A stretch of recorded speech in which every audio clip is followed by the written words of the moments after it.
Okay. Lovely.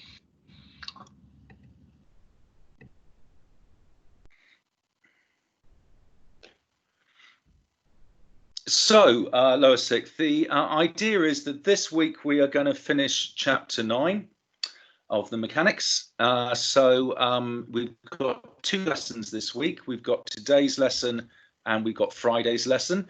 If you already feel confident with all the material, like Izzy was just saying to me that she does, then you are welcome to just go and start the unit tests straight away and spend the week doing that. That's absolutely fine. And if you finish it today, if you just upload it for me, then I will go and get it marked and find you something else to do. So really the idea today is just to set you up for doing exercise 9E, which is the final exercise of the chapter.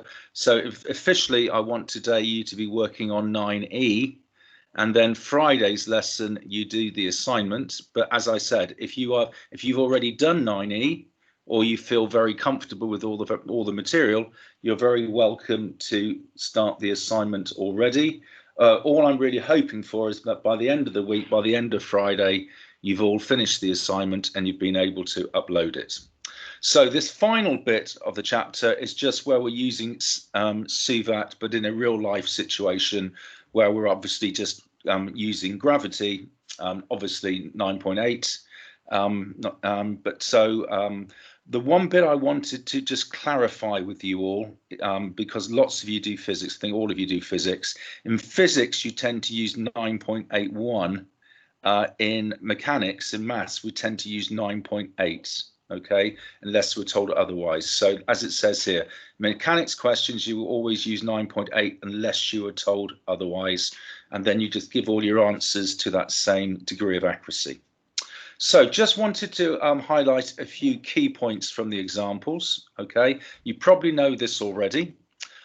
When you get a question, draw a diagram, and then I think it's always sensible to choose to resolve in the direction of the initial movement. So if you are dropping something downwards, then choose to resolve downwards. If you're throwing something in the air, then choose to resolve upwards. Okay, so as example 10 says, as the book is moving downwards throughout its motion, it's sensible to take the downwards direction as positive. So you can see as we're taking downwards as positive, the displacement, the distance is 1.4. Because we're going downwards, the acceleration is positive 9.8. Initial speed is 0, and we're working out t using that SUVAT equation. So that was the only point I wanted to hook out from example 10. In example 11, again, I'll just remind you of this. I know you know this. If you are projecting a ball upwards at that maximum point, just as it moves from going upwards to downwards, for a split second, the velocity equals 0. So remember that the velocity equals 0 at the top of the bounce, if you like. And then, yes, I think part B is important.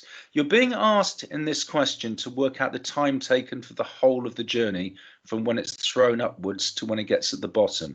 Now, there are many ways to work that out, okay? You could work out the time taken to get to the top and then work out the time from the top down to when it hits the ground and add the two together, and you will get the right answer, but it's very time consuming, okay? Far better to do what they've done in part B and say, okay, we're resolving upwards because that's the direction of motion, but go and set your displacement as -7. The distance you are traveling is -7. We're resolving upwards, so we're looking to see when do we get to a displacement of -7. So if you just go and set S to being -7, because we're resolving upwards, obviously our initial speed is 21. We're told that in the question, 21. Obviously, because we're resolving upwards, our acceleration is -9.8, and we've just got to work out t. And all in one go, we're just getting straight to what the time is for the whole of the journey, and you haven't wasted your time breaking it down until the two components. So that was the point I wanted to hook out from example 11. And yes, I think I've touched on this before, but remember when you've just got something like this, so it's been thrown in the air and it's coming downwards again, makes sense to draw the diagram like this rather than just put one line on top of the other. But this is symmetrical. That part of the journey there is equal and opposite to that part of that journey there. Okay, so at the speed that you are traveling at as you go upwards at that point there is by definition equal and opposite to the speed when you're at that point there. And that can be quite helpful, okay? Quite often you will be trying to work out something to do with this component here of the journey. And if you know that u there, for example, is 7, then u there will also be 7, but obviously in the other direction. So just bear in mind that symmetry that you get. So I think that was the only the key points I wanted to hook out. So your official work this week, guys, is to get exercise 9E done. I know you are all physicists, so you might not want to do all of the questions. And as Izzy said to me already, she's already worked through this. Okay, so try and work your way through 9E or just dot around 9E. And then that will set you up for doing the assignment. So I would then like you to do the assignment Friday in our official lesson formally. But just to repeat, if you feel comfortable and you want to do the assignment today, then that's absolutely fine.